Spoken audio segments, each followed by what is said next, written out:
Hello, everybody, and welcome to another episode of the Crust Flopcast. How are you all doing today?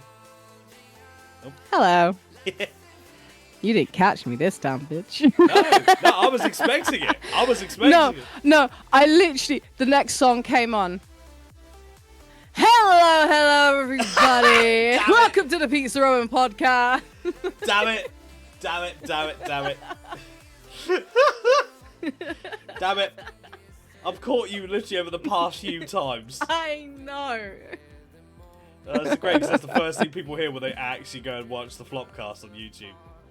Yeah. Go check it out, folks. But yes, ladies and gentlemen, as always, I am joined by my partner in crime in this. Ladies and gentlemen, it is the one, the only. It is the controversial cat made herself. Ladies and gentlemen, it's Damo! Hey, everybody. Yeah. Now, I try to do this every time. Sometimes fails me. Everything that you hear today, folks, is literally information that we have found and that we have researched to the best of our abilities. So if the information is wrong, don't blame us, blame the sources and the internet at hand. And also... air horn noise. So yes, literally information and some of our opinions as well on stuff. So it is always worth you actually doing research yourselves to actually get form your own informed opinion. Naturally. Yes. So, a few things have actually happened over the past couple of weeks, gaming news-wise. I know! Got a few things actually to definitely just talk about. Specifically, definitely the first one I want to talk about, but we will get onto that momentarily. Ladies and gentlemen, you know what happens first if you're a regular here, then you know exactly what kind of question we're going to ask first. Then, Damo, I know you were ill for the past week, but what the fuck have you been playing the past couple of weeks? I've been playing, obviously, my mobile games, MU Dark Epoch. Like, I'm on there right now doing the guild boss, by the way, so it's great. Obviously, some Where Winds Meet. Obviously, popped onto Peak yesterday because there was a special event in terms of Baby No Money and Iron Mouse as well for a few minutes. And then we managed to get Evie on as well so she could experience it. Evie! Evie! Some Snowbreak as well. Some Repo. And I think I think that's actually about it, to be fair, that I've kind of like been up to recently. You did do a bit of Repo. Yeah, I did say about the Repo. Yeah. Yeah, I think that's actually about it, really. Yeah, because actually, no, Pokemon ZA, because I did hop on that like once over the past week whilst I was in bed. Did you type in the code to get the free Alpha Charizard? No, because I don't know when that was. Well, you might want to get on this soon. Also, you might complete the story to get yourself a free Mewtwo.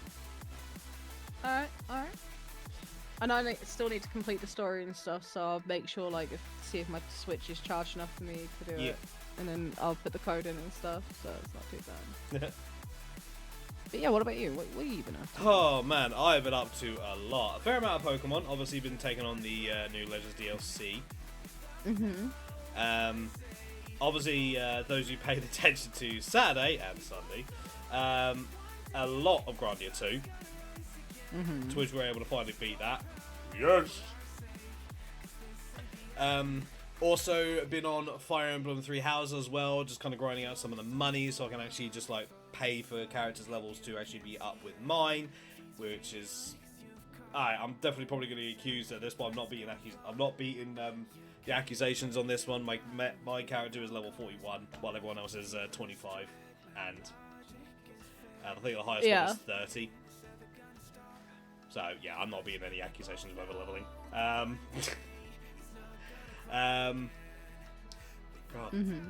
Also have been getting ready to dabble in some more Shin Megami Tensei 5 Vengeance, because grabbing demons and hot demon ladies.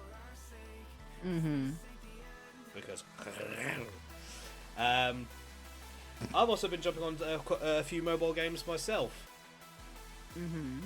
I know, weird for me. but no surprise, anime style. Obviously, Nikkei. Obviously doing that. Pokemon Pocket. Luck's been shit in that. And I also started playing Girls Frontier 2 as well, and having some fun with that.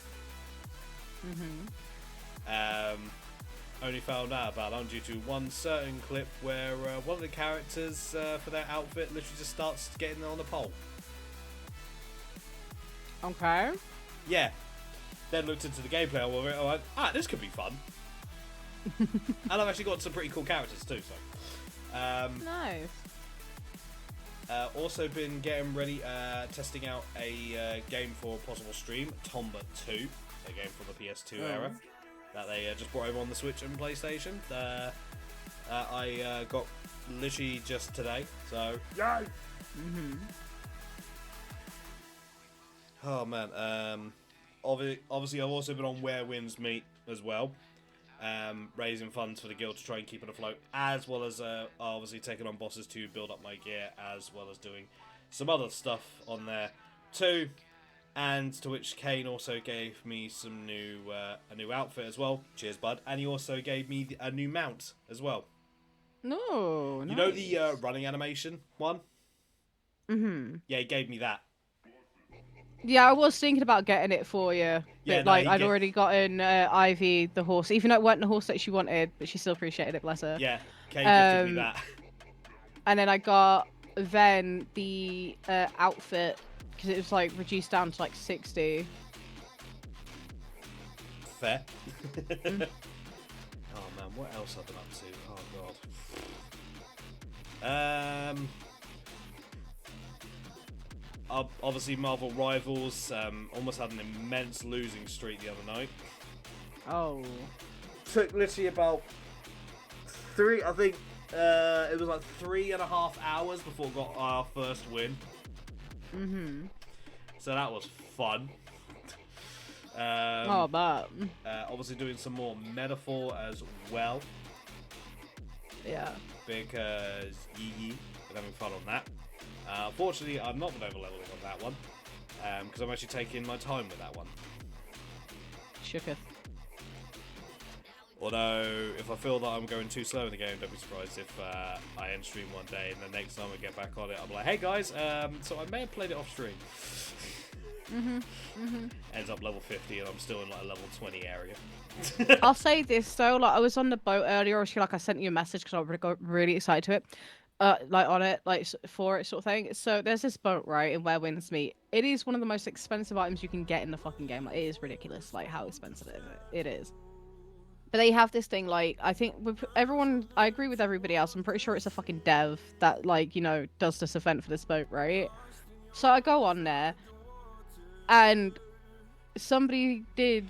I don't know if it's through the software that you can get where it does it automatically for you when you're playing the instrument. But they were doing the Claire Obscure's Expedition 33 theme, and I got so excited about it. That's why I had to message you about it, because I was like, oh my god, chaos. Dude. Do you see what I sent you from Twitter? Cotton doing a cover. Cotton. Yeah, I saw that. I can't wait for the full version to hear that. Holy crap, I was not expecting her voice to actually to go like that. I did not expect that from her. So that'll be fun to listen to when it's released. What I found kind of more of adorable type funny. There's this one. It started off with one dude talking, going hello, hey guys, hey, sort of thing. I completely forgot that I have the voice chat. I can hear it, but obviously they can't hear me, sort of thing, because I don't really want to. I'm there to play the game. Yeah. Sort of thing, and social anxiety. Hello. Is anyone there? And then there were a few of people that started joining in, and one of them was just going, konnichiwa, hello, hi, how is everybody? And I was like, oh, that's so cute. It's so funny, but it was a cute funny, Konnichiwa. I'll just pop in and go, oh, konnichiwa, wrong country. This is China, not Japan. But it's so cool though, because it's the fact that there were multiple accents as well. There was a Portuguese accent, obviously Japanese, Turkish, stuff like that, and it was so nice. I had a German guy raging in the game the other day. Literally, I was just going past him. I literally heard him in the distance just screaming. It's fucking hilarious. I guess he was not happy about something. Right. Oh. Oh, fuck it up. But I do love that game. Like, I'm still like discovering more. I did a couple of encounter quests today as well. Yeah? Mm-hmm. Nice. I've also been on Digimon Time Stranger as well, just leveling up some Digimon and getting prepped for the DLC, which I have ready. Yeah. Nice. Where we'll get to see everyone's favourite Digimummy! And no, Yeah. Ivy will not be there voicing it. More's a Sad. pity. Very sad. Grabs Ivy. Ivy! What? I got voice lines for you.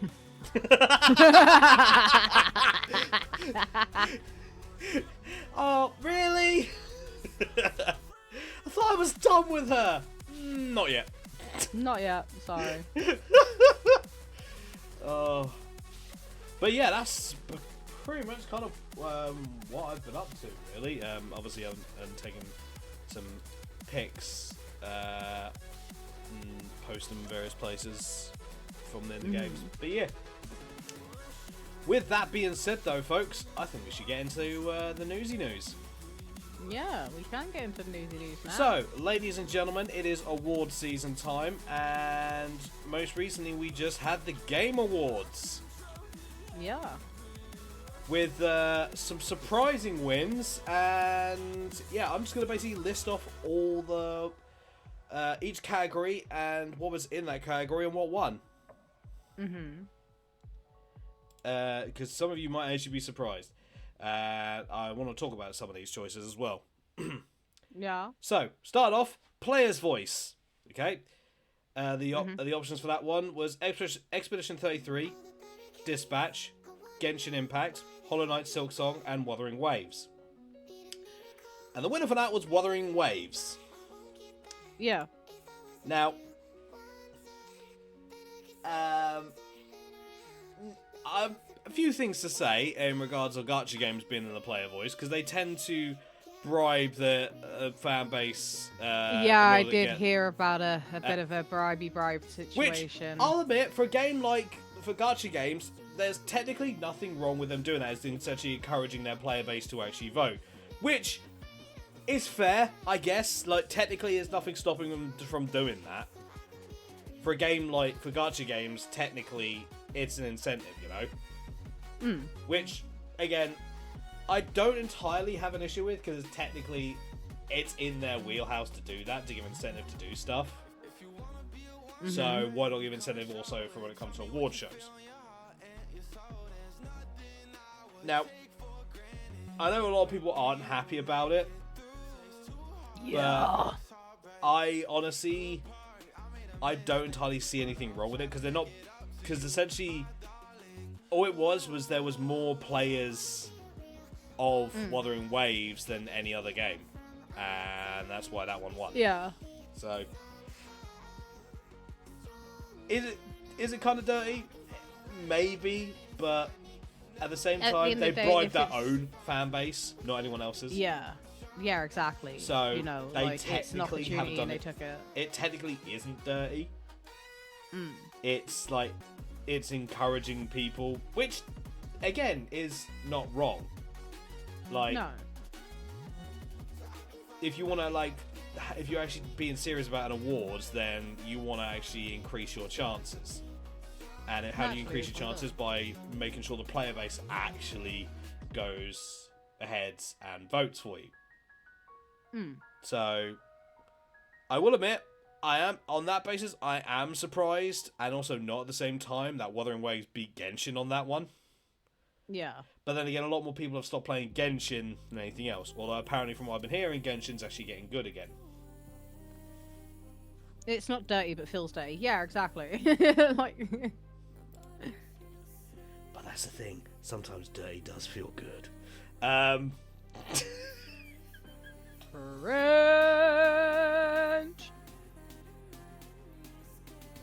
No, it's all good. I was gonna say, weekend. Yeah. Enough said. Moving on. Best esports team, Team Vitality. Not really got anything to say about that one. Esports athlete, Chovy, Jong Ji-hoon, winner. Just getting through those because I haven't got a clue about any of these. Now, best esports game. We had Counter-Strike 2, Dota 2, League of Legends, Mobile Legends, Bang Bang, never heard of that one, and Valorant. Okay. And apparently Counter-Strike 2 won that one. Okay. Which I'm quite surprised about. I'd been hearing little bits and bobs coming out from that people were not too happy with Counter-Strike 2. Obviously, things might have changed where that's no longer the case, or what have you. So, I've got nothing really to say on that. I don't really play esports type games. At most, I'll do is like maybe a bit of competitive Pokemon, but that's about it. So I'm not really in the loop of any of that, just because like it's usually just meta shit, and I'm just like, ugh, boring. Yeah. And the thing is, as well, with a lot of it is, like, I'm not a Counter-Strike 2 player, but I do know quite a few people who are. Like, online. So, one of them being my younger half-brother, because he wanted me to play the game with him, and I was just like, no. It's not your type of thing, it's not your type of thing. Simple as. It's more of the case of I do not want nor cannot be bothered to deal with the sweaty bullshit that goes on in that game specifically. I don't mind watching it when there's a bit of comedy. And that's about it. Looks at Soviet Womble. Yeah. Did you know? Shut up, Cyanide.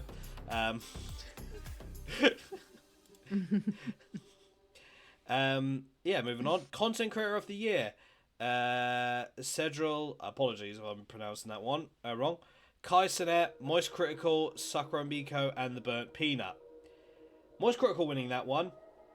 Not really got anything to say on that one other than well done, Moist Critical. Congratulations on win that one, Charlie. Now, here I'm gonna have some words. Most anticipated game. And I imagine a few other people will also have some words on this one too. So, bear in mind, this is what I'm about to say is merely my opinion. If you're looking forward to any to some of these games, and that's fair enough. That's your taste. It's not mine. And I imagine Damo might share some of my thoughts on this. So, the list for this: 007 First Light, snooze. GTA 6. The only thing I said this on Beth's stream the other day, and I'll say it here. The only thing I'm anticipating about that one is the next delay date.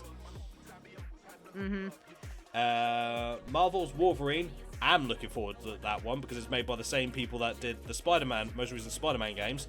So I expect that one to be good. Resident Evil Requiem. Obviously, good time to actually put that one out there, especially considering they just revealed the trailer that shows Leon Kennedy. Yes. I'll be interested to see people playing it. I probably won't touch it myself, but I'll be interested in seeing people play it. And The Witcher 4. Yes. And the winner of that one, to no one's surprise, unfortunately, GTA 6. Now, obviously outside of the player voice, a fair amount of these are, I think, what is it, 90? I think it's 90% judges and 10% players on how these are voted on how these go, I believe, apart from player voice being obviously the exception. Honestly, with GTA 6, I'm just no. Like, I'm sorry, but I just can't be arsed with GTA. Like, because when it comes out, there's already a shitload of issues going to happen with it when it happens, because it always is with GTA, especially with obviously recent laws coming into place, and also the fact that you have to now basically make an account in order to get online. Yeah. And you didn't have to before.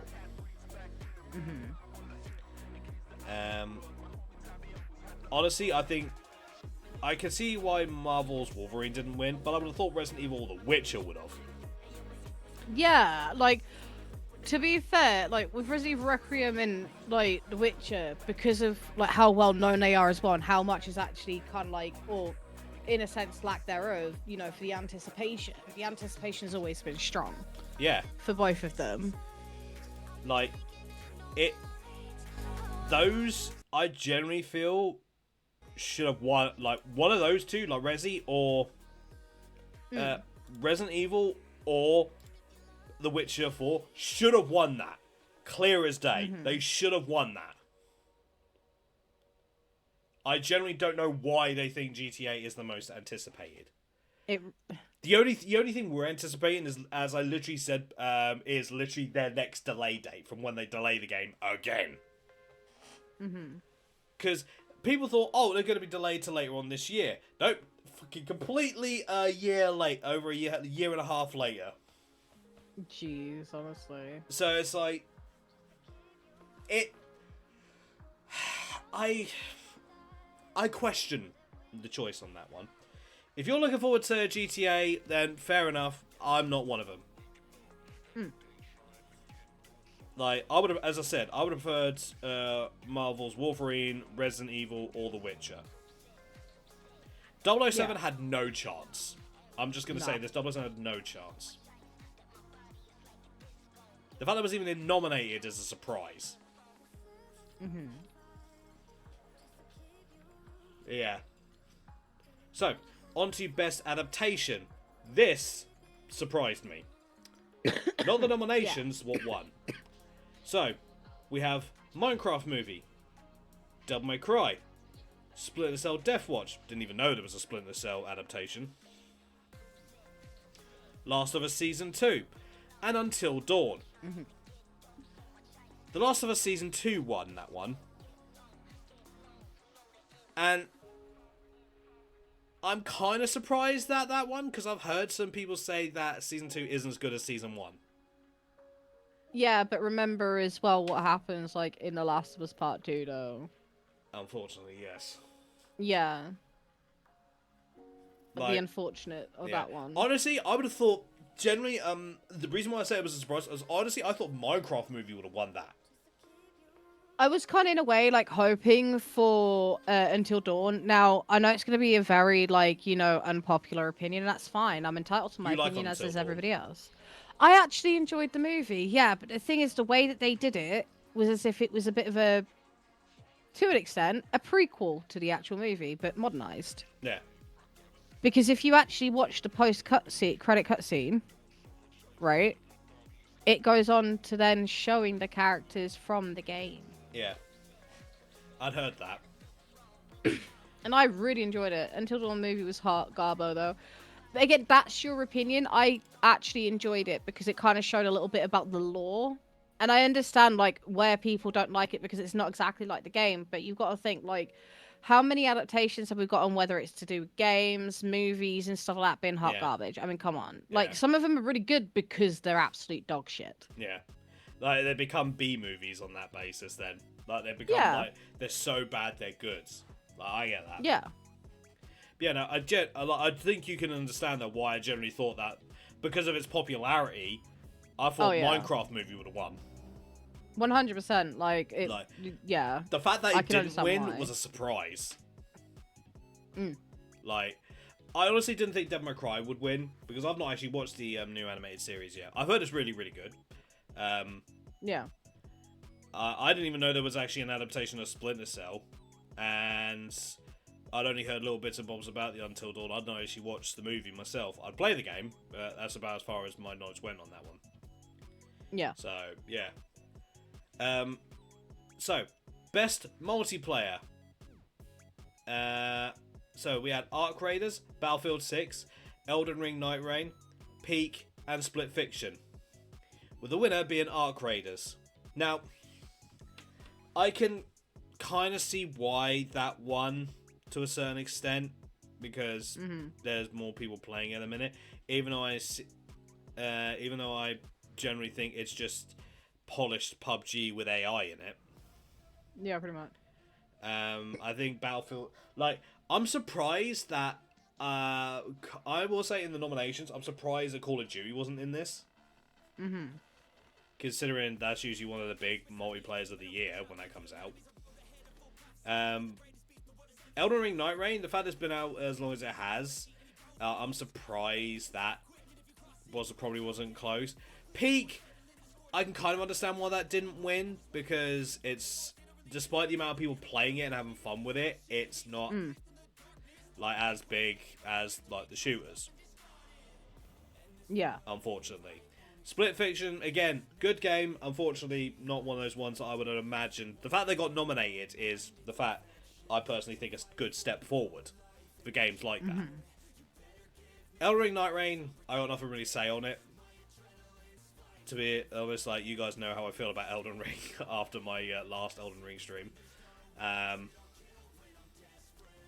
yeah, congrats on winning that one, Arc Raiders. Like, I generally don't think you deserve the win, but I think congrats either way. Yeah, I thought Battlefield 6 would have won that one more than anything else, but still, congrats. Best sports / racing. Now, this one I do have something to say about, but I'll read out the nominees.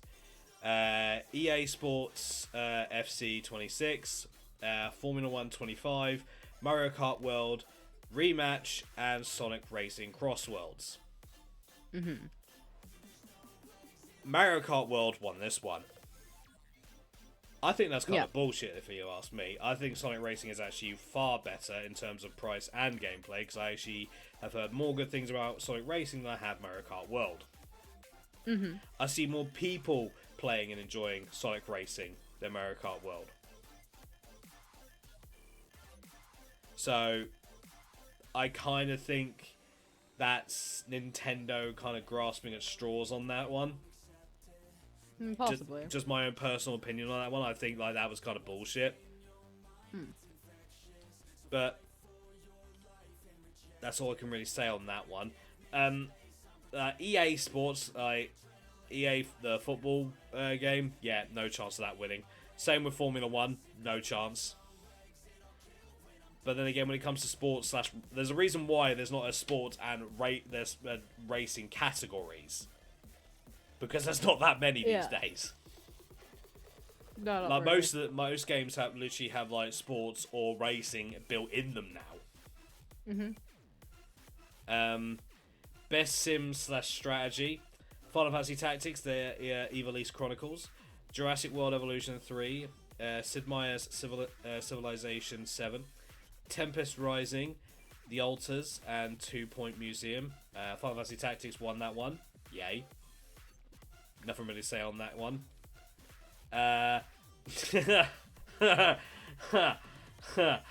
Another one I have some opinion on.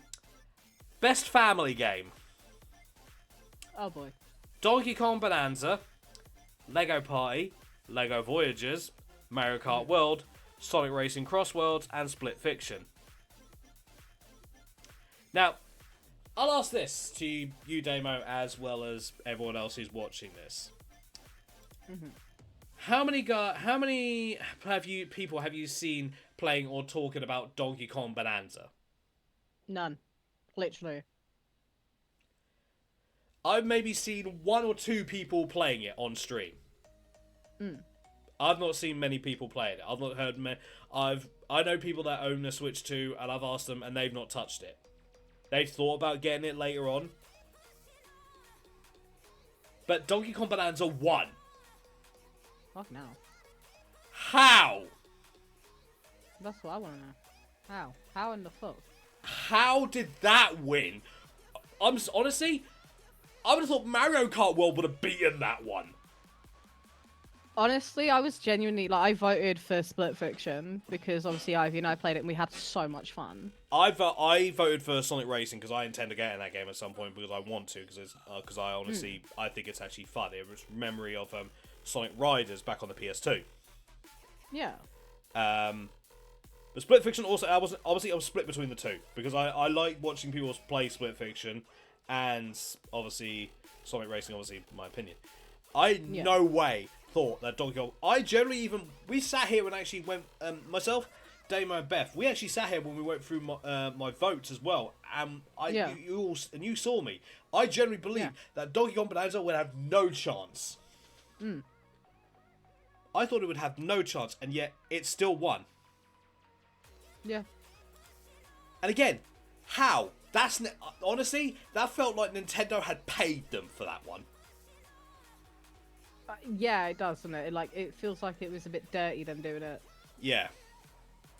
Honestly, that felt dirty. That one felt corrupt on that one. Best fighting game. 2XKO, League of Legends fighting game.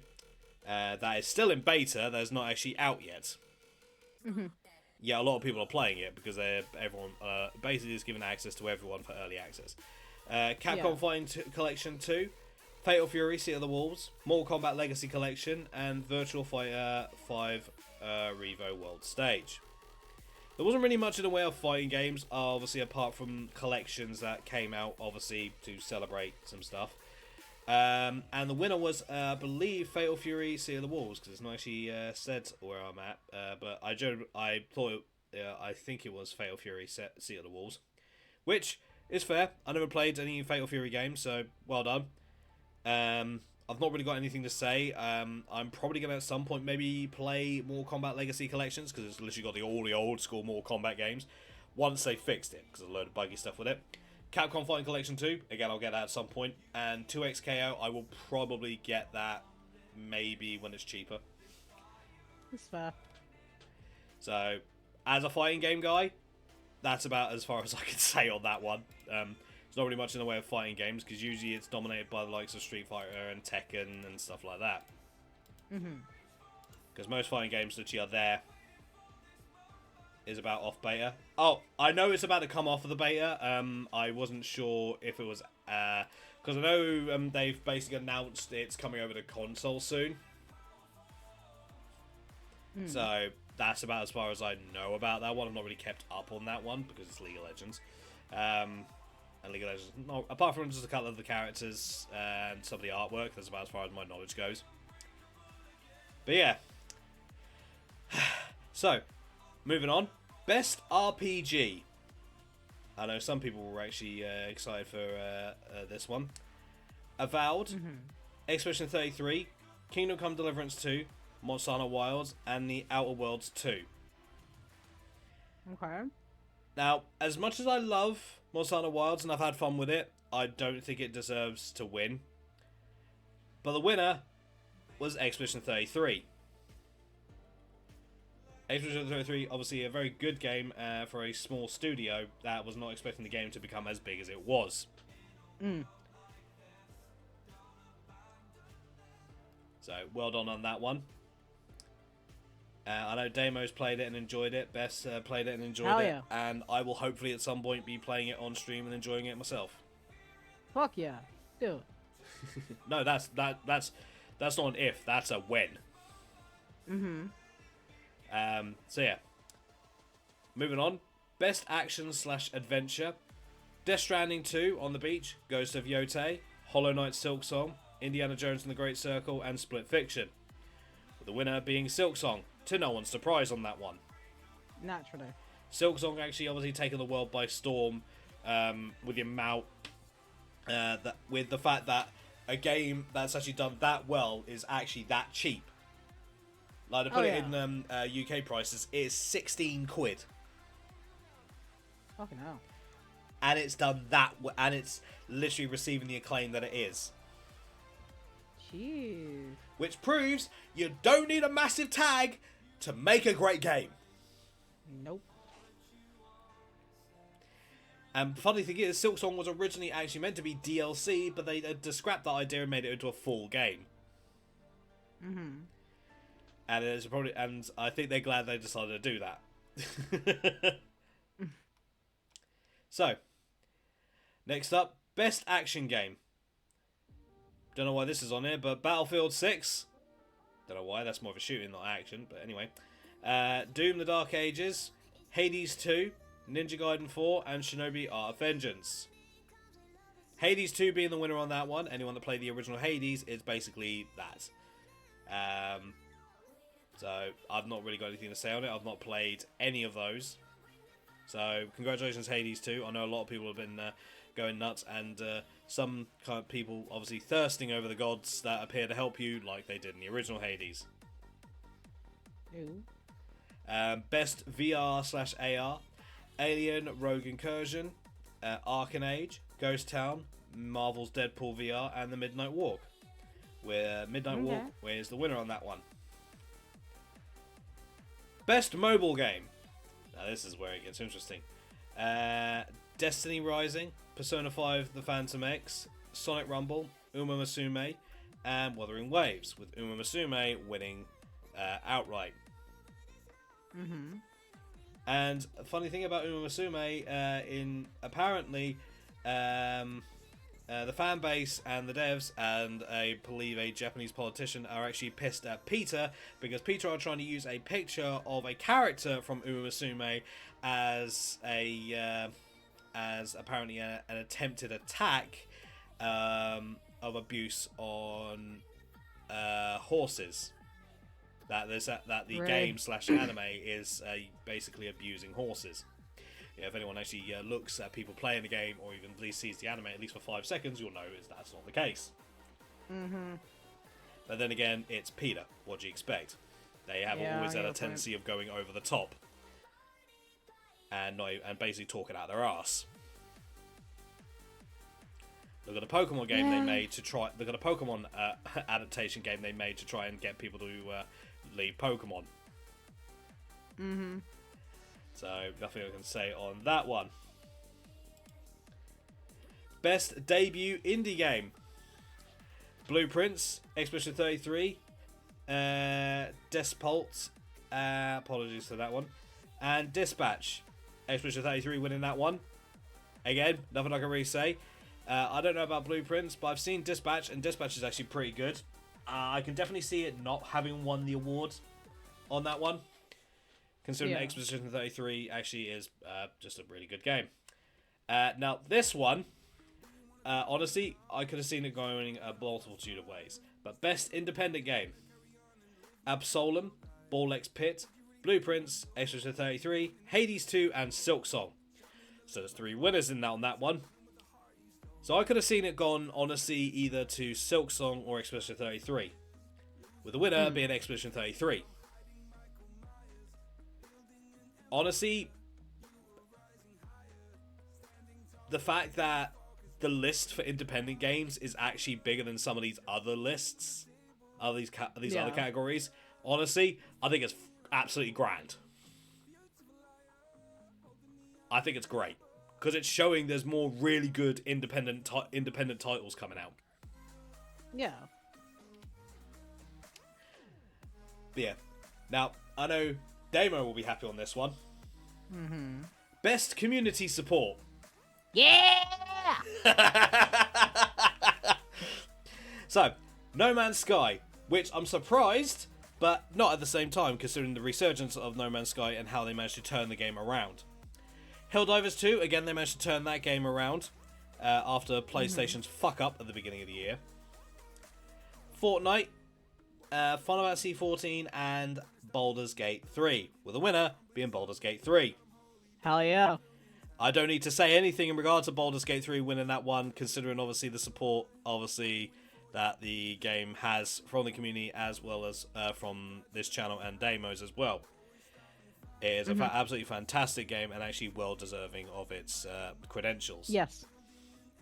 And the fact that they've actually let the community, because the way I would actually describe it was Baldur's Gate 3 has not only had the best community support, it's actually let the community support it as well.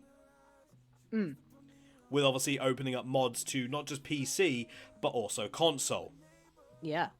Which is a massive thing. And to my knowledge, the mod list gets updated as well. Yep. On not just PC, but also console as well. Mm-hmm. So, again, congratulations on that one, Baldur's Gate. Best ongoing. I know Beth was not too pleased on this one. Final Fantasy 14, Fortnite, Helldivers 2, Marvel Rivals, No Man's Sky. And this one surprised me with No Man's Sky actually winning this one. I was actually surprised. I generally would have thought that Fortnite or Final Fantasy 14 would have won that one. Helldivers would have actually probably won that one if PlayStation hadn't fucked it over at the beginning of the year. Probably. That is my genuine thought on that. Marvel Rivals, it's a good game, but I do think there's still quite a few things they could easily actually do with it. Like, the fact that there is a lot of options to you to actually get a lot of the paid content by literally just playing the game helps it tremendously. The fact that when there's a new character that comes out, you don't have to pay for him as well. Mm-hmm. Unlike Overwatch, which is why that's not in the list.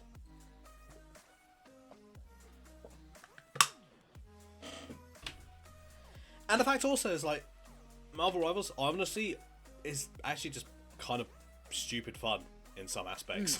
Especially with the big head mode they allow you to have. Games for Impact. Now, I don't know about any of the games on this on this list, so I haven't got any opinions on this one.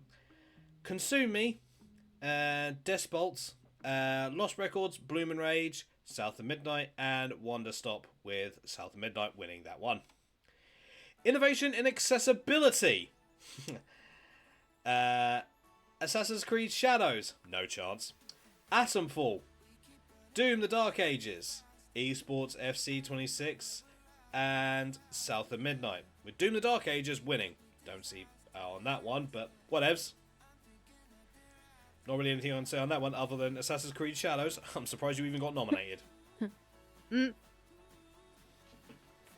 Like, the game may actually be good now, but considering everything that was leading up to it, I'm surprised it even got the nomination. Yeah. So, Best Performance. Now, this is a voice actor thing. Ben Starr, Claire Obscure, Expedition 33. Charlie Cox, Expedition 33. Erika Ishii, Ghost of Yotei. Jennifer English, Expedition 33. Konatsu Kataro, Kato, apologies. Silent Hill F. And Troy Baker, Indiana Jones and the Great Circle, with Jennifer English winning for Expedition 33. Yes. Now, what I will say on that front, right? Mm-hmm. She has done exceptionally well in the projects that obviously, you know, we've been lucky to play. Baldur's Gate 3 being one of them, where she plays Shadowheart. Mm-hmm. And obviously in Expedition 33. Now, both... Sorry. Am I going to need to cough again? Come on. Thank you, buddy. No, wait. Sorry. No worries. And basically, I felt like she did really well. More so in Expedition 33, if anything else. And I'm so proud of her for winning that. To be honest. Yeah. Above anybody else. I genuinely do like the fact that she won that. And also as well, she basically in her little speech as well said, like, you know, some along the lines of, for all the neurodivergent people, this is for you. Yeah, I know. And I was like, wait, she's neurodivergent? That's fucking sick. Like, I know Beth was a little bit sad that Ben Starr didn't win. I wonder why. yeah. I know, right? Someone give that girl a glass of water, because she'd be damn thirsty. But yeah, no, the fact is that Expedition 33 had 3 people in that category is tremendous. Yeah. Like, holy crap. They are cleaning house at the Game Awards. Oh, yeah. Now, this one I do think was kind of bullshit. This next one. Mm-hmm. Best audio design. Now, what do you Okay. mean by audio design? It basically means how the game's audio actually is. Like, whether there's any, like, how clear it is, how crisp, like, how smooth. Does it give you a headache? Does it stutter? This, that, and the other. Mm-hmm. But then again, when it comes to audio design, it's subjective. Because it all depends on how you are, obviously, with your hearing. Some people obviously get headaches from stuff and blah, blah, blah, blah. But anyway, the nominations for this one were Battlefield 6, Expedition 33, Death Stranding on the 2 on the Beach, Ghost of Yotei, and Silent Hill F. This one, I think, is bullshit. Shouldn't have won this. But Battlefield 6 was the winner of that one. Now, I've seen little bits and bobs of Battlefield 6, and literally it's just load of guns, radio talk, explosions, and buildings falling down. Mm-hmm. Not much there. Expedition 33 has way more going for that, as does Death Stranding, as does Ghost of Yotei, as does Silent Hill F. So I don't know how the fuck Battlefield 6 won that one. I cannot see how that won that. I don't know. I couldn't tell you. But like, I could easily brag about that, but again, I don't really have much to say on that one.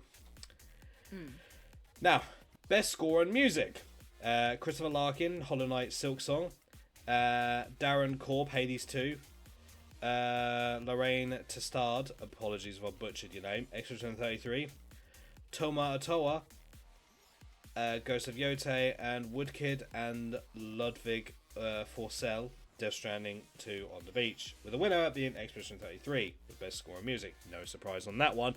The music is actually really, really good. The fact is, actually, we already received a load of covers from a lot of big streamers as well.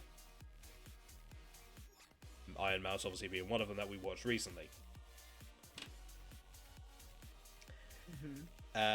Honestly, I could have easily seen Silksong probably going there as well and winning that one, or Death Stranding. But that's just my own personal thought. Now, best art direction: Expedition 33, Death Stranding 2, on the Beach, Ghost of Yotei, Hades 2, and Hollow Knight Silksong. Can you see the theme here, folks? Yeah, I see the theme. Can you see the theme of what's actually done really good this year?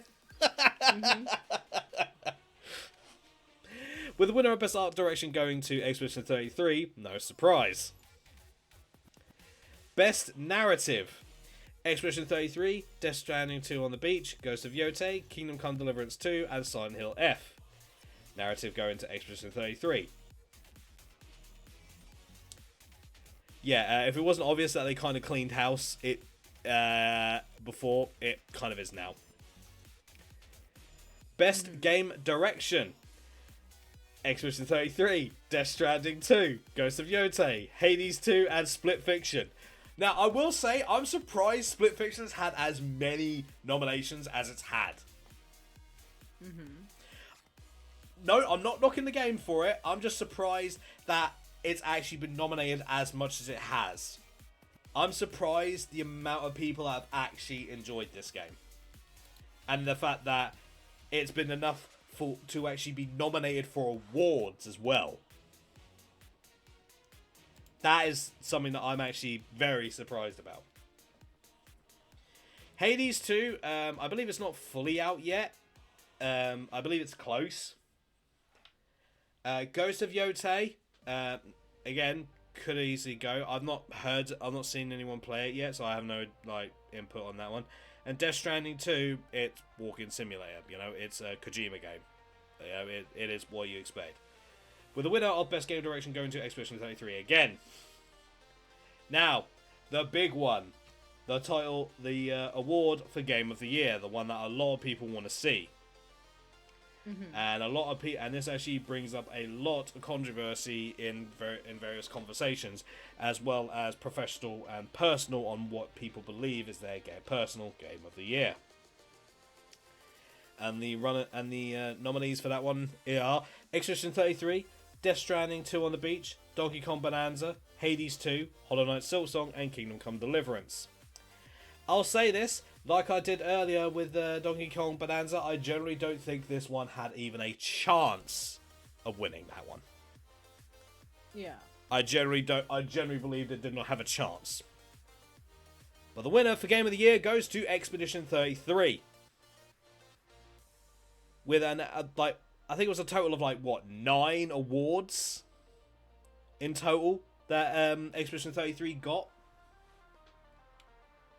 over the Game Awards. They absolutely cleaned house. I think they actually have earned more awards than The Last of Us Part 2, which held the most before. Now, obviously, with the reason why we're talking about the Game Awards, obviously bring up the nominations and the winnings. Something else I actually want to bring up.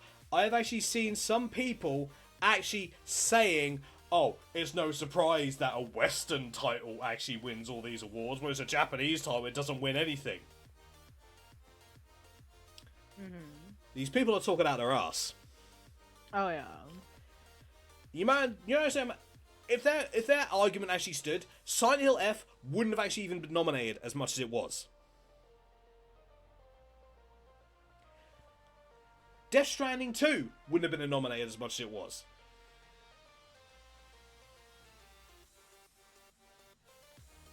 Now, obviously, as you guys know, I'm not really big when it comes to award shows because I generally think a lot of the time some of them are pretty much as corrupt as fuck. And games that don't deserve to win. We've seen it in the past, but I generally think on this one, they got it right. Okay. Am I surprised the amount of times that Expedition 33 won? Very much so. But I think it's well deserved. And clearly the judges thought so as well.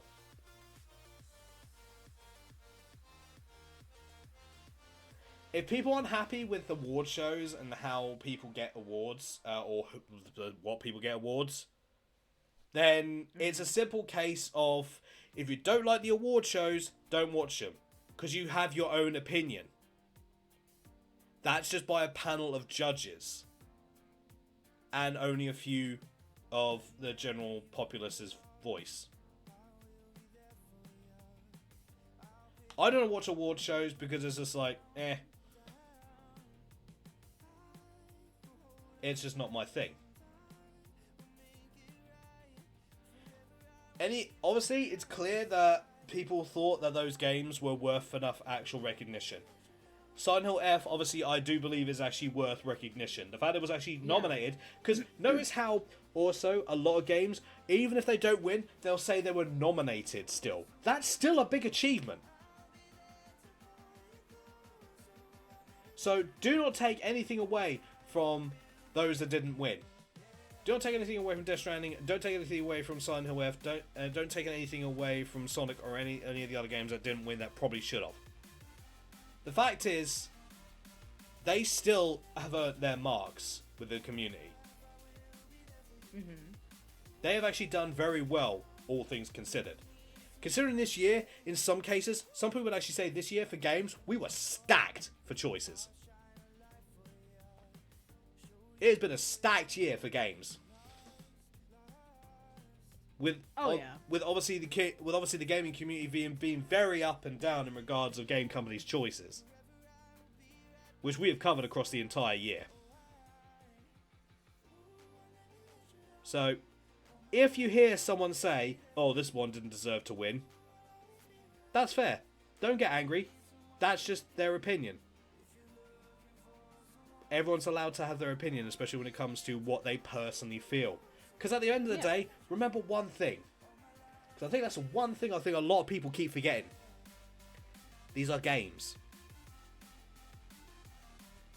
Games that we pay to enjoy. Yeah. Or in some cases are free to play to enjoy, but...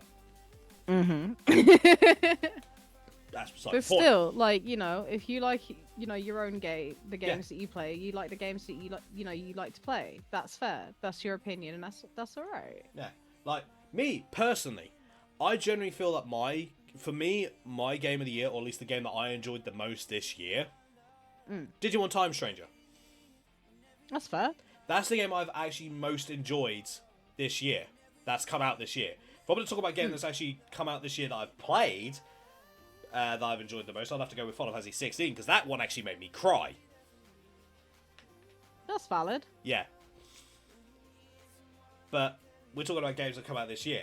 Everyone's got their own. Everyone's got their own demo. Like your own. My game. Own would be honestly, like, genuine multiple choice here, guys. Silent Hill F, obviously.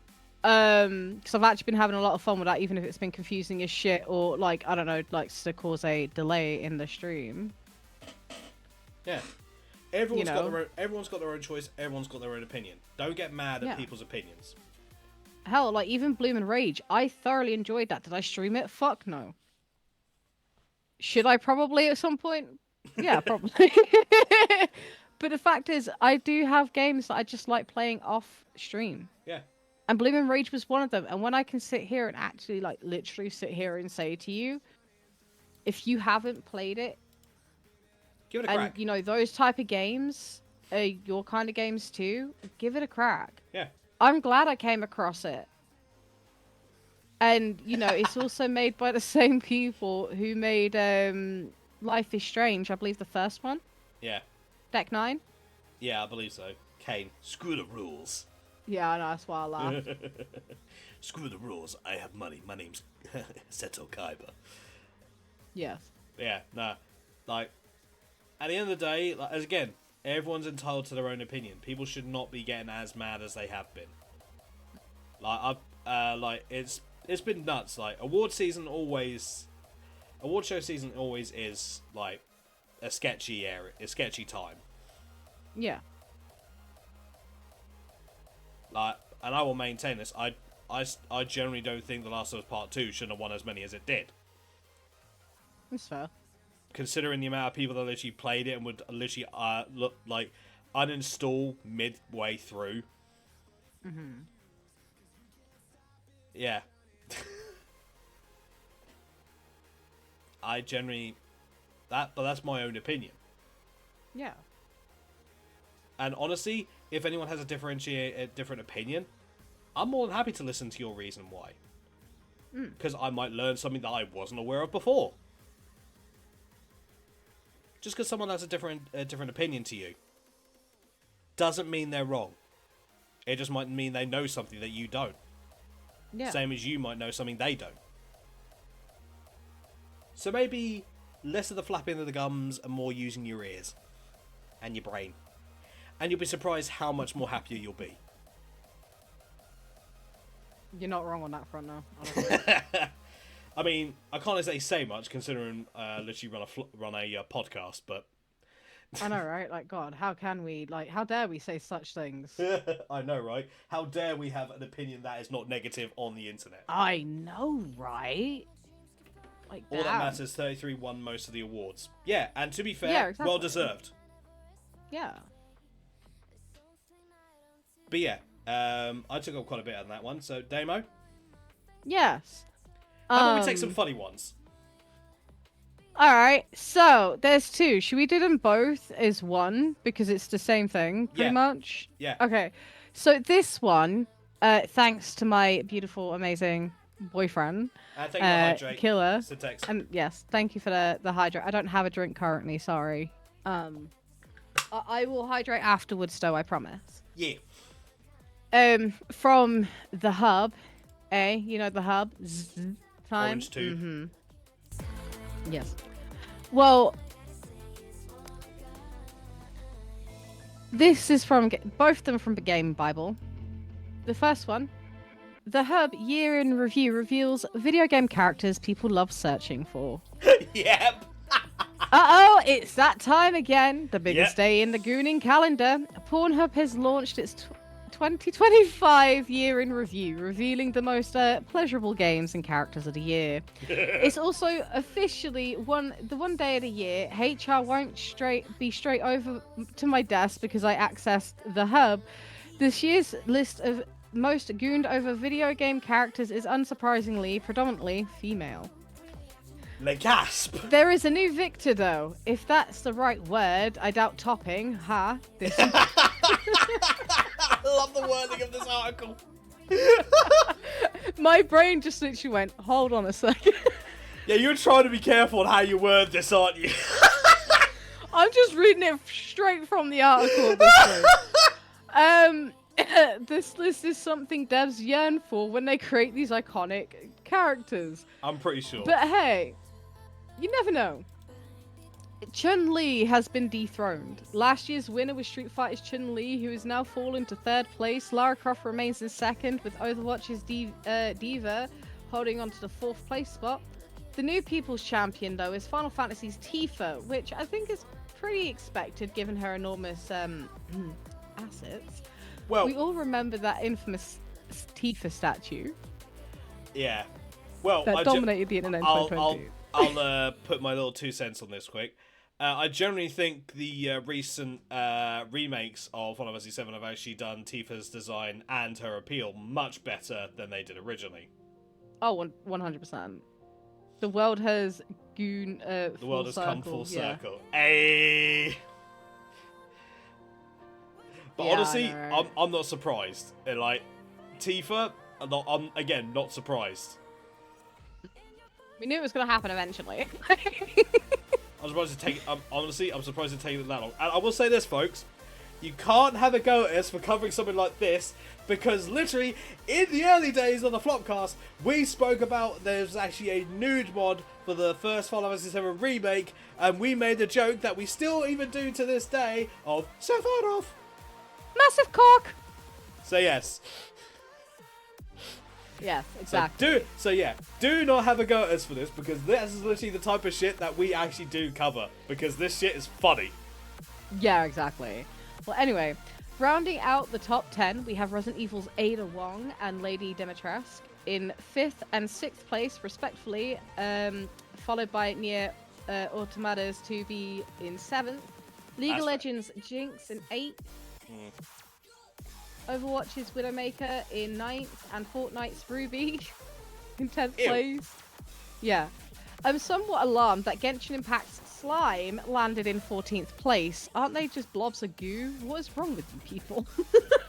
That person's clearly never seen slime corn. No. Obviously not.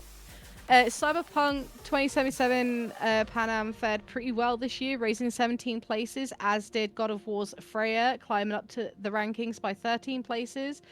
Devil May Cry's Nero is one of the very few male inclusions. It also feels worth mentioning that Samus made the cut. And for the most gooned over games, Fortnite has missed out on the top spot this year, with Genshin Impact claiming the crown. Marvel Rivals is a new entry, which I'm very much not surprised by. Super Mario has risen by 14 places, which raises some pertinent questions. Which character is it that that's got you all wahoo? For the most part, in many familiar players starting in the mix here, including Minecraft, Overwatch, Pokemon, and The Sims 4. That is not surprising with The Sims 4. If you know, you know. Pokemon must surely be a hit with the fairies. Minecraft, I'm at a loss explaining that one. Well, I'm going to go and ram my head into a wall to try and forget that I ever attempted to analyze all of this until next year, when it's time to do it again. And then obviously we have, it's just one of it's over the same thing basically, but it's still fun to read. The hub stats reveal most searched for 25 video games. Fortnite dethroned.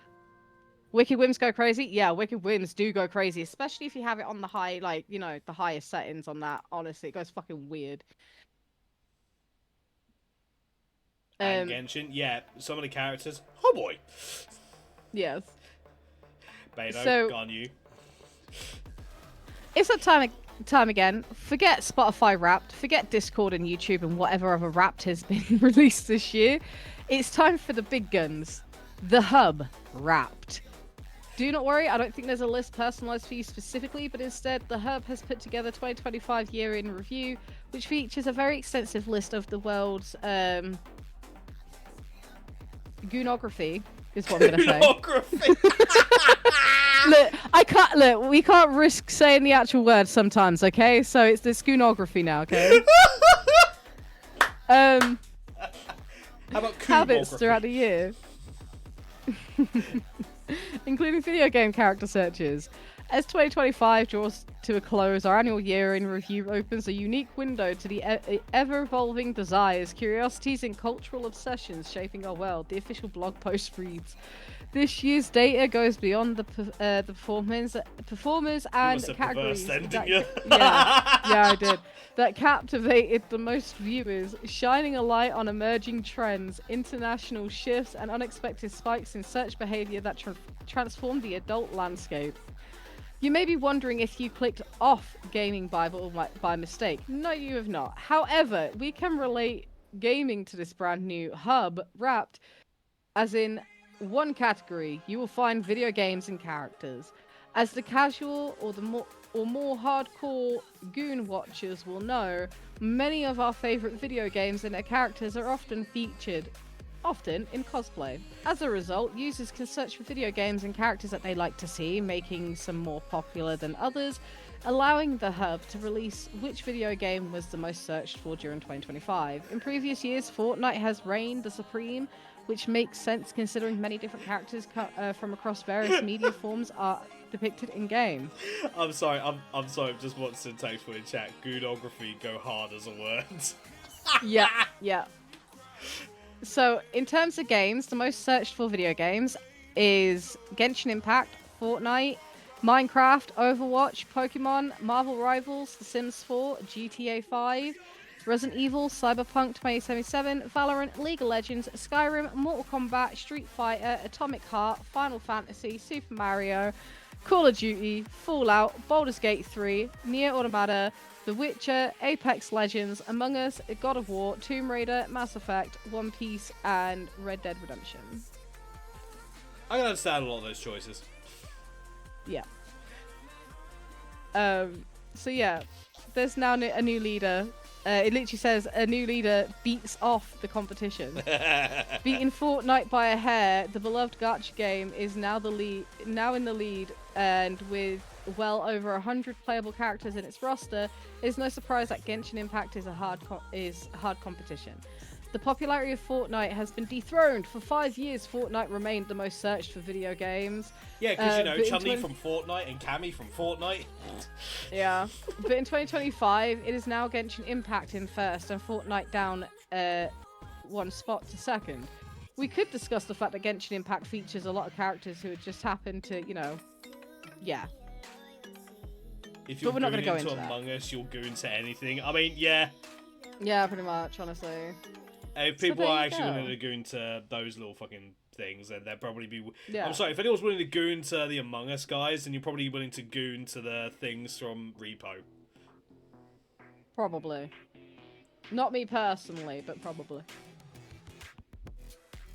So, there we go. Genshin Impact has taken that spot from Fortnite that has reigned the last 5 years of gooning on the hub. It's about time that Genshin actually got on top of something after a few years of mediocrity. I know, right? Alright. So, I assume that's your end on that bit. Yep. Well, let's continue the trend, shall we? From Gaming Bible, ladies and gentlemen, the Corn Hub battle sees Xbox lose another fight to the PS5. Oh, God. Yep, I found this one. Whilst for Spotify Wrapped, others wait for Corn Hub's equivalent, and that is what has finally been released as of today, December 9th. The year 2025, in the year review of Corn Hub's new version of Spotify's more innocent annual habits, shedding light on all of the searches that users have been putting in to that bar over the last 12 months. According to Corn Hub, an official blog post, the review opens a unique window into the ever-evolving desires, curiosities, and cultural obsessions shaping our world, and sheds a light on emerging trends. Basically, kind of what Dame has already just said. So how does that relate to gaming? Well, as you can probably imagine, frequent Corn Hub users are prone to searching for videos that center around certain video games and their characters. As a result, Corn Hub has been able to rank the most searched for video games, characters, and even traffic based on particular games' consoles. And this is not a part of the thing, but I know for a fact that quite a few people used to use their PS Vita to go over to the hub. Yeah. Although I did hear of some people using their DS to do it as well, and I'm like, how can you see anything on a small screen like that? I couldn't even tell you an answer to that. I personally think that is more cursed than anything that we've spoken about over the past 20 minutes. Yeah. Whilst we have already featured the video game which took the top spot this year, as well as the specific character with the most hits, we can now turn our attention to the never-ending console war. There is a graph showing basically what actually, the traffic from game consoles. Are you ready for this? 100% totally. PlayStation 4. Yes, the PlayStation 4. 32%. The Xbox, 2%. PlayStation 5, 66%. 66%. That's right, 66% of the traffic has come from the PS5. Change in traffic share from last year to this year, with Xbox losing 69% of traffic. Oh my. The irony in that. The biggest piece of irony in that. With PlayStation 4 losing only 5% of traffic, and PlayStation 5 actually gaining 11% of traffic. The console war heads to uncharted territory. That is because, to perhaps nobody's surprise, both the PS4 and PS5 have come together to vastly outnumber Xbox when it comes to Pornhub searches. To be exact, the PlayStation 4 saw 32% traffic, the PlayStation 5 saw 66%, and the Xbox saw a mere 2%, although the graphic shows otherwise. That means that from 2024 to 2025, Xbox saw a minus 69%. Har har. That's what the article says, but folks, that's the article, not me. Although I do find that funny. Oh my lord. Imagine this coming up in a business meeting. Right? I'd love to see the guy who actually had the balls to bring this up in a meeting at Xbox. I have no words. I'd love to be a fly on the wall for that no one. words. Decrease in traffic as opposed to the PS4, PS5, which saw minus 5% and 11% respectively. Once again, Sony has won the console war, even if it is on Pornhub. But hey, celebrate the little wins alongside the more established ones, right? I'm sure Microsoft will survive this defeat, mind. But it goes to show the difference in PlayStation IPs as opposed to Xboxes, and the longevity behind purchasing habits in recent generations of consoles. Maybe 2026 will be different, but for now, Xbox has a lot of catching up to do when it comes to dedicated gooning community.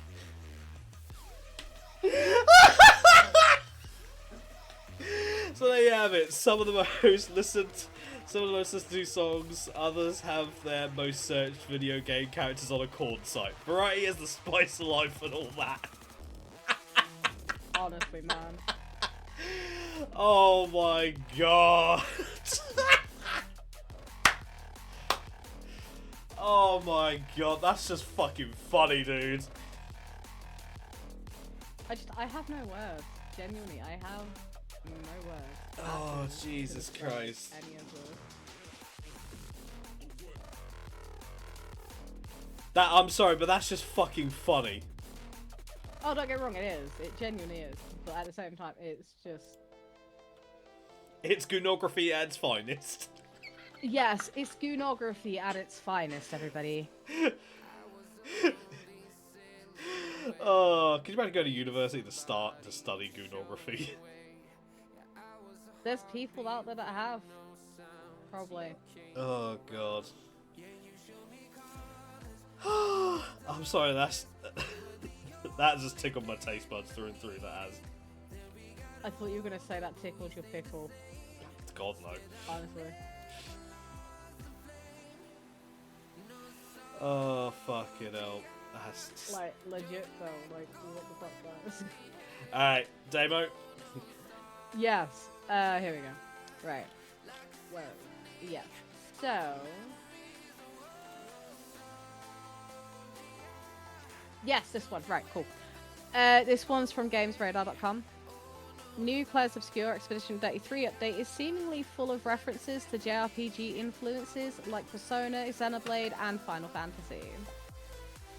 Claire Obscure Expedition 33 has never been subtle about its influences. The turn-based RPG from developer Sandal Interactive, which took home Game of the Year and a number of other prizes at the 2025 Game Awards, is a clear love letter to the many amazing RPGs that have come before it. The inspiration and love for the genre's classics are only more evident in Claire Obscure's recently released free update. Thank you, update. The update announced that on stage at the Game Awards during the many acceptance speeches in the Claire Obscure team gave, adds a brand new level called Verso's Draft. Oh. Yep. But I had it on the Xbox Game Pass, so I don't think like I might have to see if I could get it through my phone, just to do it. It's a sprawling, whimsical level full of more color and life than maybe any environment and base game. While there is a loose story here, this is mostly just a playground in which to collect new weapons and take down challenging bosses. It's in those fights, however, that fans have noticed a few cheeky nods to the games that inspired Player Obscure. Little bits of the of text pop up on screen when certain enemies attack that feel very familiar to RPG fans. Persona 5's earworm of "You'll never see it coming." Final Fantasy XIV's "A test of your reflexes" from villain Xenos and Shulk meme-worthy "I'm really feeling it" from Xenoblade Chronicles all appear. This is very clearly Sandfall Interactive having some fun. This isn't the first time this has happened though, as Claire Obscure's base game was also packed full of similar send-ups of RPG games past that included skills and enemy attacks named Shadowbringer and Stormblood, both names of Final Fantasy 14 expansions. The homages to the games that came before are part of what makes Claire Obscure great. Sandfall wanted to make a love letter to the titans of the game, and in doing so made something that can stand alongside them. I'd agree. Yes. Like, so you never know. I actually... hang on. I can afford it because it'll be on my phone. Because it's one of the games I put on my Christmas, so who knows? I might get it for Christmas, and you guys might actually see that in the new year. I know, right? To which I know for a fact, I'll probably have a few people actually like, "What are you doing? You're missing this bit, you're missing this bit, you're missing this bit!" Well, at least you know you won't have to worry about that, at least from me, because I already would have forgotten. Yeah, I don't get that from anyone, thankfully. Yeah. Until I play Resident Evil 3 Remake, to which I will then cause a lot of people to have brain aneurysms. I've already done that once. But yeah, is that on that one? Yeah, that's what sheet on that article. Alright, so, yeah, I know, we've had a lot of good news today. I know, right? Like that. Even more good news, folks. As announced literally 3 days ago, Digimon Time Stranger. This is coming from Bandai Namco Entertainment UK. Digimon Story Time Stranger has sold over 1 million copies. A heartfelt thank you to every single agent of Adamas who has travelled to the digital world Iliad. Your adoptive father, Dr. Yuki, would be so proud. Yep. And there's a little bit of artwork to show, obviously, the 1 million copies. But yeah, absolutely fantastic. The game has actually done so well since it come out, and it's actually... a lot more people who never even touched Digimon games before have actually started playing Digimon games because of this. I've seen more people, literally, more people ranging from small to big streamers, literally like playing Digimon for the first time. Boom, on it, they're absolutely addicted. Yeah. It is an absolutely fantastic game that actually rewards both returning players and newcomers to the franchise. Okay. And honestly, it is worthwhile. I generally can't praise how much I've actually enjoyed the game. Like, okay. I absolutely thoroughly loved it. Still love it, actually. Like, it's an absolutely fantastic game. Like, it did everything that Cyber Sleuth did and improved it. It just made it better. And honestly, there are a lot of RPGs now that literally don't have the turn-based combat system anymore. And the way that and especially considering the year that we've had in regards of Nintendo suing Power World's developer, like, it's good to actually see a franchise that has a monster catching type mechanic, but it's far different from anything. And I see people who literally still continuously doubt Digimon, saying, "Oh, it's just basically Pokemon." It's not. No. Because you're not actually capturing Digimon. You are basically getting their data and then loading it into an egg, to which it then basically then creates life.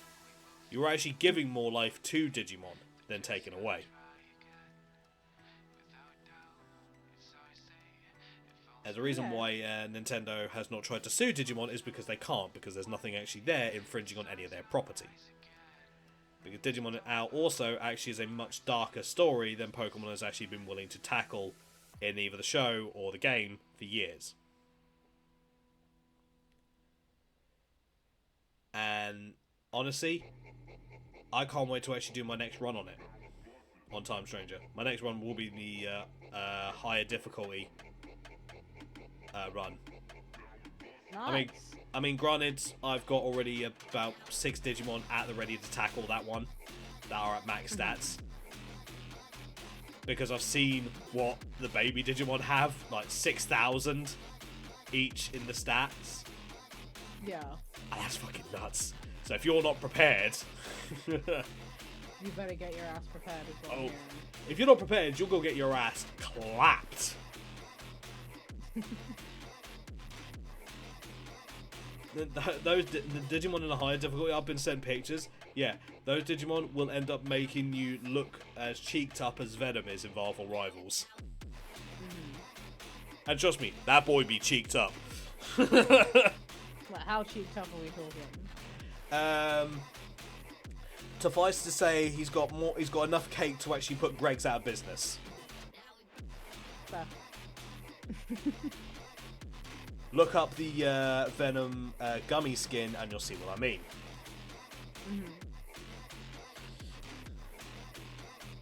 Right. But yeah, that's all I gotta say, unless you just cheeked up like I am.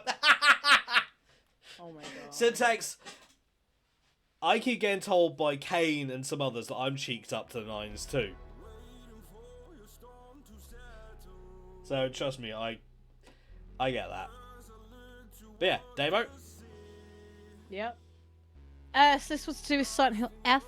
Silent Hill, this is on automationmedia.com. I've not really heard of this site before, but I kind of like saw it while scrolling through, like, you know, obviously like looking at some video game news and stuff. So I don't know like how true it is, so I can only apologize. All I'll say is my ass is magnificent. Fair enough. Is all I gotta say to that. I'll leave that to Kiddo. Yeah. Silent Hill F actress was worried she'd have to hold an apology press conference after streaming the game, but was overwhelmed by the positive response. Have some faith in yourself, love. Exactly. Konatsu Kato, the voice, face, and motion actress behind Silent Hill F's steely schoolgirl protagonist Hinako, has been in the spotlight for a number of feats lately. Not only was she nominated for Best Performance at the Game Awards this year, but she also became an overnight YouTube legend, attracting millions of viewers with her extremely chaotic live playthroughs of Silent Hill F. Talking to GameSpark in a recent interview, Kato says that after her first stream, which has now been viewed over 5 million times, she seriously thought it would end with an apology press conference. However, her expectations were positively betrayed by the positive response she received. For context, after creating a channel very dryly named The Person from Silent Hill F Plays the Game, I love that. Honestly, sometimes you just gotta go with the bare basics. Yeah. Like, I love the fact, like, you know, because sometimes, like, the bare basics just chef's kiss, you know?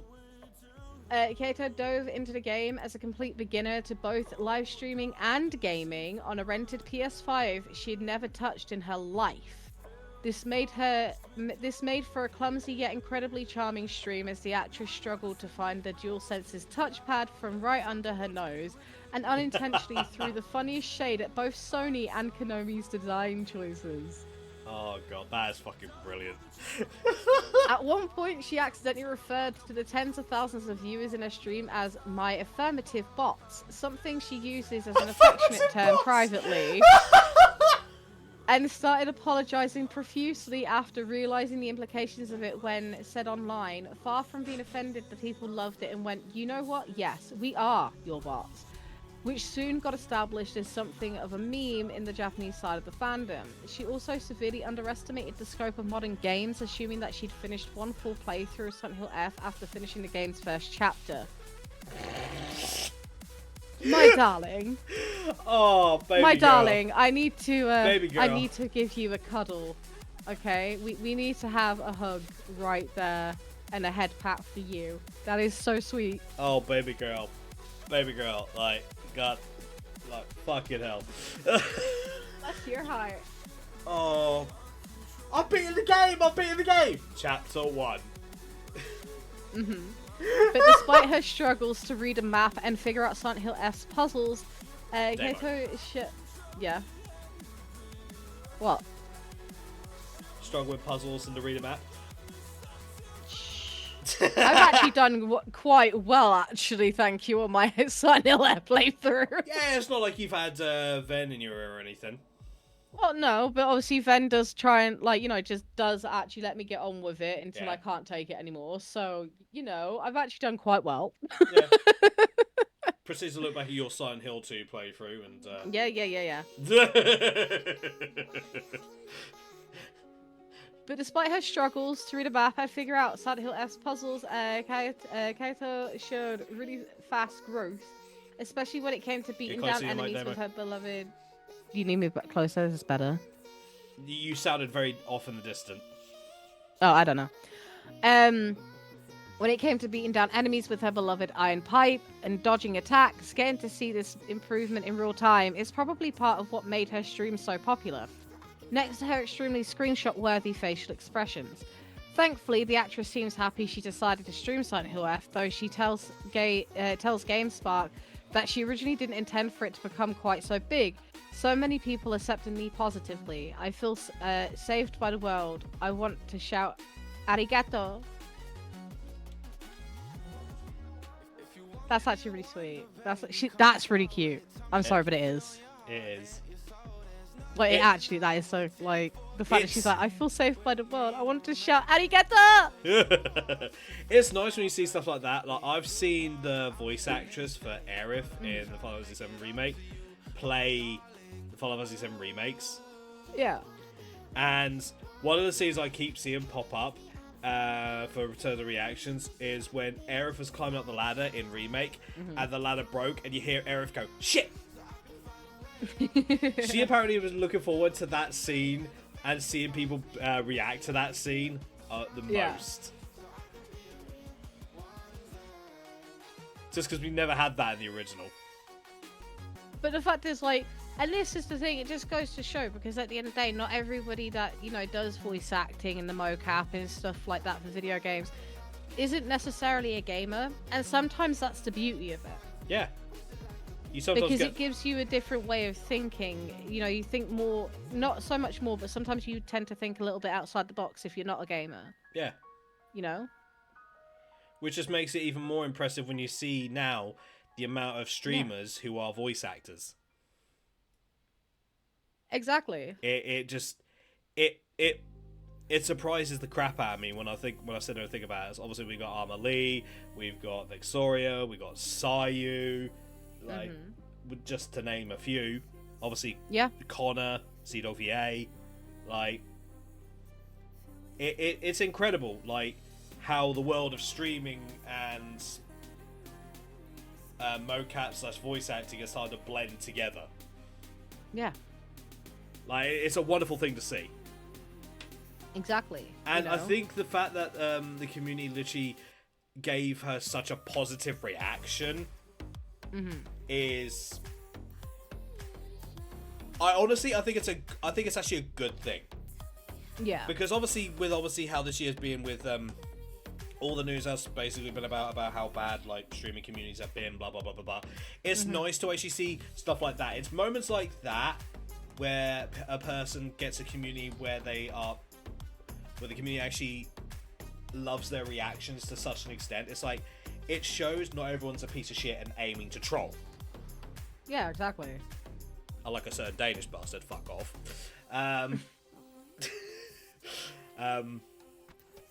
It's nice to actually see, and generally, I think I speak for everyone, whether they're a streamer or a gamer, when I say this. Thank you, everyone, for actually making her experience actually such a positive one. Yeah. Thank you to the internet for making her such a positive one. Yes. We you know, appreciate because it could have gone the opposite way, and I'm so glad that it didn't go that way, because at the end of the day, like, you know, doing voice acting is one thing, streaming is another. Yeah, and the fact you did the mocap too. I know, that's so impressive. Mm-hmm. Like, don't get me wrong, like, if I had the confidence, like, sort of thing, especially like to go into voice acting and do the mocap, you bet your fucking sweet ass I would. I mean, technically, there's nothing stopping you from trying. No, there's not. I mean, the biggest. But I just need to build up that confidence, and my confidence for it mainly is when, you know, our little group, when we get together and we voice act games, and I'm comfortable with that. But I still do want to, you know, become a voice actor. Yeah. Mostly because of the voices I do. That's literally it. Yeah. I actually got a new voice recently. Because obviously anyone that saw me play Grandia 2, I actually was reading out the lines when they didn't decide to go auto for some reason at points. For the big like lion-like character Marek. Yeah. I actually had a deeper like tone for it. It's like, and now here we are, pushing through in order to see what it might become. Nice. I like that. Thank you. Literally came up with it. That's really cool. Literally just came up with it on the spot. And there's nothing wrong with that. Yeah. You know? There's genuinely nothing wrong with that. I can just genuinely go from like talking like this to I don't know what you mean. What do you mean? And then all of a sudden you can go to a deeper tone then immediately. And then I can also just go, I don't know what you mean. You want to come at me? You better kill me first time. If not, you're in trouble. Ladies and gentlemen, Damo's DMs are not open for repeats of that line. Oh lord. To which I'm pretty sure, like, you know, I can just casually like go like this as well. I'm like, well then, darling, it's good to see you again. I'm pretty sure the deep tone that you did, Damo, I'm pretty sure the internet would actually say, Dommy mommy. No. No, but that is the voice that people would actually go with, though. Oh yeah, no, definitely. That is definitely what people would actually go for. Just definitely. You just always want me talking like this, don't you, you dirty bastards? You filthy animals. You will? Sounding a bit of Vexoria there, huh?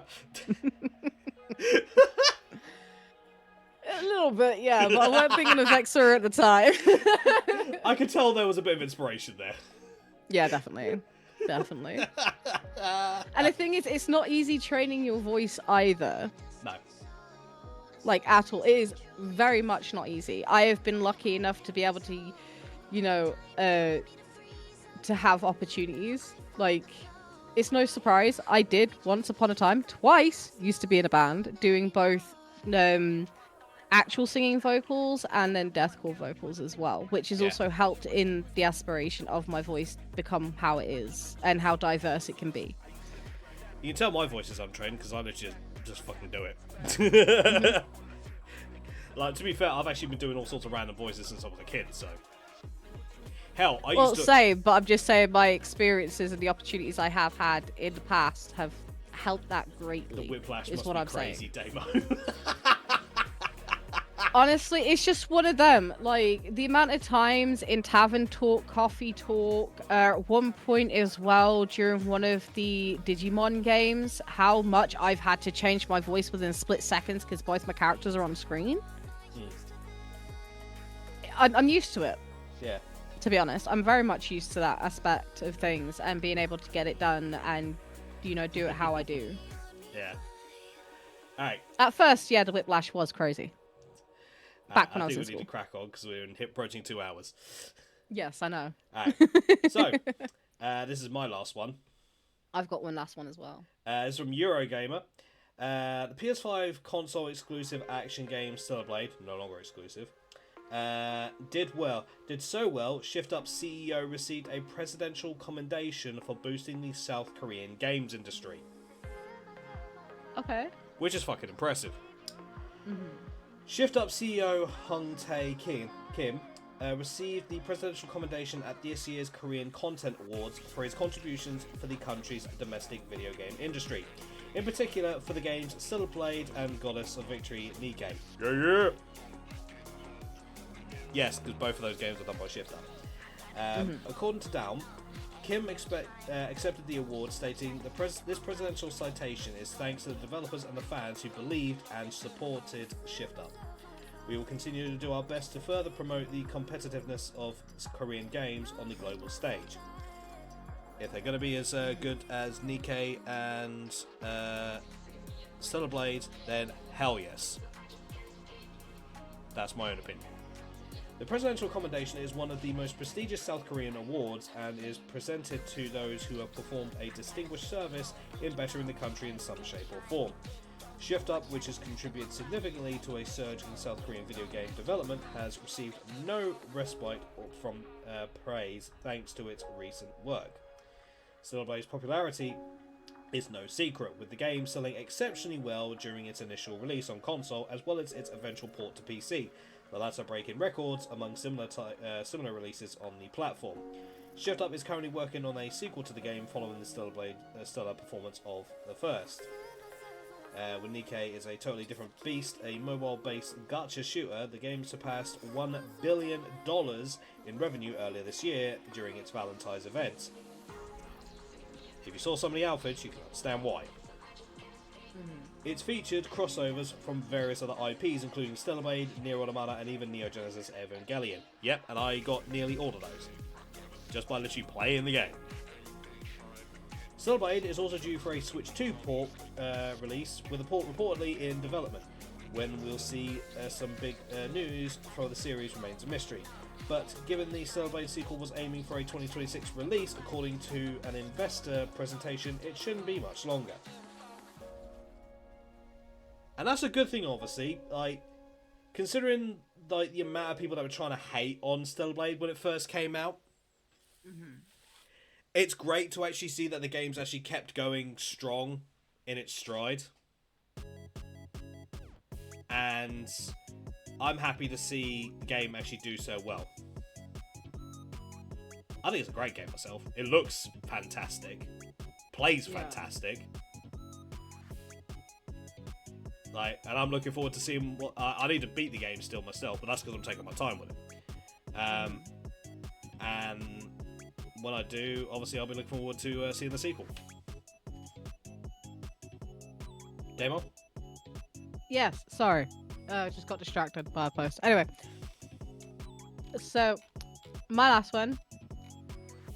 I actually found on the Twitter by someone called Charlie Intel. And they said, according to senior Activision Xbox reps, leadership across both teams are completely aligned on investing in the future of Call of Duty and innovating for the community. The Call of Duty team is moving forward with full Xbox support further. We were told specifically these claims are not accurate. So in the screenshot, which I'm assuming is the non-accurate claim, I don't understand, but okay. But on the screenshot they posted, which was posted by the Ghost of Hope, report Microsoft believes Black Ops 7 is a good game, but the financial performance is below expectations, which were lowered last year after Black Ops 6 fell off a cliff. With the state of the franchise overall, the pressure is now on Call of Duty to manage its model. Microsoft wants to see Call of Duty overall move towards a smoother revenue stream and reduce expenditure pattern. Microsoft has also supposedly told higher-ups within Call of Duty that changes are very much required and nothing is off the table, including studio mergers and a complete rethink of monetization models within the franchise. And that's all on that one. Whether, because some people, 2 weeks later, we're proud to announce 2 wonderful studios have merged to provide amazing Call of Duties going forward. We're excited for the future, sort of thing. Apparently, as a quote, some people are laughing and stuff like that. Obviously, there's not really much on it because I did find it, literally, I think either yesterday or the day before. Yeah. So it's just one of those where it's I saw that, and considering we're no strangers to covering anything to do with fucking Blizzard and their bullshit. Activision, yeah. in my opinion, bullshit. Yeah. You know, so it's one of them. We did say we would kind of still keep you updated on the aspect of that as well, because you know, it's still video game news, whether we like it or not. I don't know if I already spoke about it because I can't remember if I did or not, because usually I close tabs once I've done spoken about it. But Sims 4 is getting a SpongeBob kit. You did Anyone mention that it, knows the... You did mention it briefly. Okay, cool. Now, the thing with these things is, if anybody remembers on The Sims 3 where Katy Perry had her own little stuff pack, it didn't do too hot because you can't really buy it anymore. Like, you really can't buy it anywhere anymore. Katy Perry sweet treats. I feel like it's gonna go in the ways of that, to be honest. Like, yeah, okay, it's a kit, it's gonna have a lot less items in it, whatever, but it's SpongeBob! I never thought EA would have been that desperate.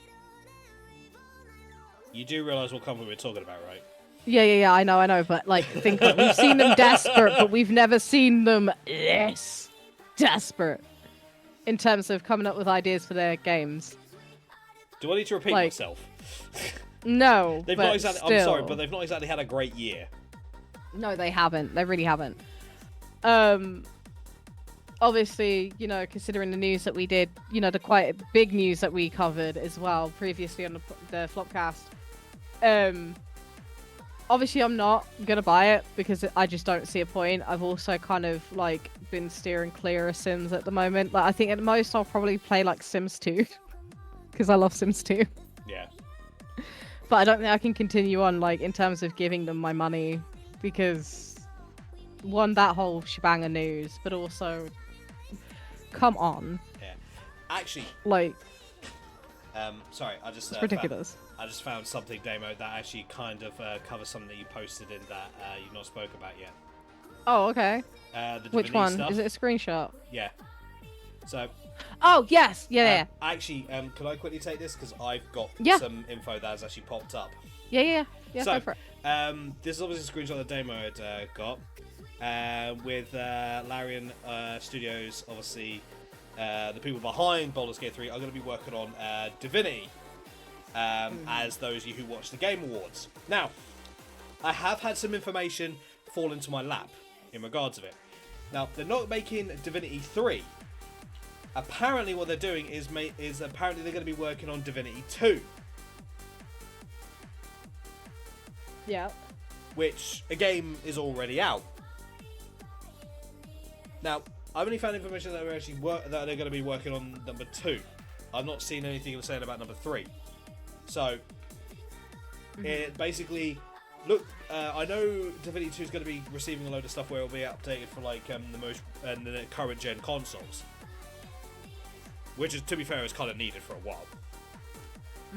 Hopefully it'll mean a crossplay, then people on PC can actually play with those on console. Because if you're going to trust anyone with a game like that to do crossplay, I trust Larian Studio, especially considering how well the crossplay goes with Baldur's Gate. So, who knows? Because I have Divinity 2. I've had it for a while. But yeah, like, just something I want to actually point out that I'd actually found. Yeah. Earlier today, actually. And it's like, really? So not Divinity 3, but they're working on basically... So they've taken over Divinity 2 and are actually going to work on it to essentially, I would assume, make it even better. Because it's Larian Studio. I think at this point, any game like that is probably going to be... If anyone's going to look at a studio to work on a game like that, Larian Studio has now got a target on their back. People are going to look towards them to actually... either for them to work on, or to actually work on rivaling them. And if you're going to be a studio that actually tries to rival their work and actually make it as good, hey, competition in that aspect, friendly competition like that, I'm all for it, because then it makes everyone work better. Yeah. So, I'm looking forward to seeing what they actually do in regards to Divinity 2. With obviously current gen release coming soon. As a result. So, yeah. I just wanted to jump in there on that one quick. No, you're good. But yeah, I don't think there's anything else. Nope. All right. All on my end. All right. With that being said, thank you everyone so much for tuning in. Again, as stated, these are all information that we have found and done our best to confirm with or not.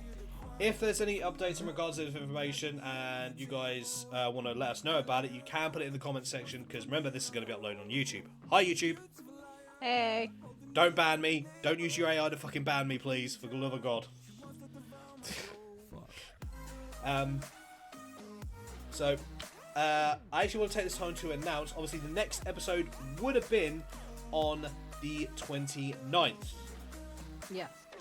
I want to take this time that we'll actually, because it'll literally be a few days before the end of the year, I think, what I want to actually say, that I've not said to Damo or anyone else, I think we're actually going to take the day off from that one, because we've had a good humorous episode today. It's been literally nothing but good news, and honestly, I want to actually leave this year on the Flopcast like that. So, we will not be back on the 29th, because honestly, there's been enough sort of bullshit over the year with bad news and stuff. So, we'll be back on the 12th of January. Yeah. So, you guys will have a week of like literally nearly a month of like literally 4 weeks of nothing coming from us. No rants about gaming companies fucking up from me, to the point people are going like, all right, come on, breathe. Breathe, calm your ass. No, let me bitch about it. But yeah, obviously we'll be keeping up to obviously any information that pops up. Don't be surprised if we don't briefly talk about it on our own streams that we find, just out of pure curiosity, because I spoke about the Harada stuff on my stream when I found out about it. So yeah, but with that being said, Damo, where can people find you? You can find me over at twitch.tv/It's the Moo. On Twitter, Party with Knives. On TikTok, It's the Moo TV. And on Blueski, It's the Moo. Yeah. And you can see me and Damo literally hanging out together tomorrow, with Damo doing Silent Hill F with Ven, and myself doing Sensuality Echo of Ada. Hell yeah. So look forward to us literally hanging out together. Obviously share chat and all. Those of you who are watching this on YouTube, if you've not watched any of the previous episodes, then you can click on the playlist and actually watch all the previous episodes of the Flopcast to actually see how things have gone over the past few years. And see the evolution of the Flopcast. But with that being said though, folks, thank you everyone so much for tuning in. I will see you all in the next one. And Hell yeah. And with that being said, raise your pizzas high and say it with me. Stay chaotic and live for the challenge. Live for the challenge. Bye-bye. Bye.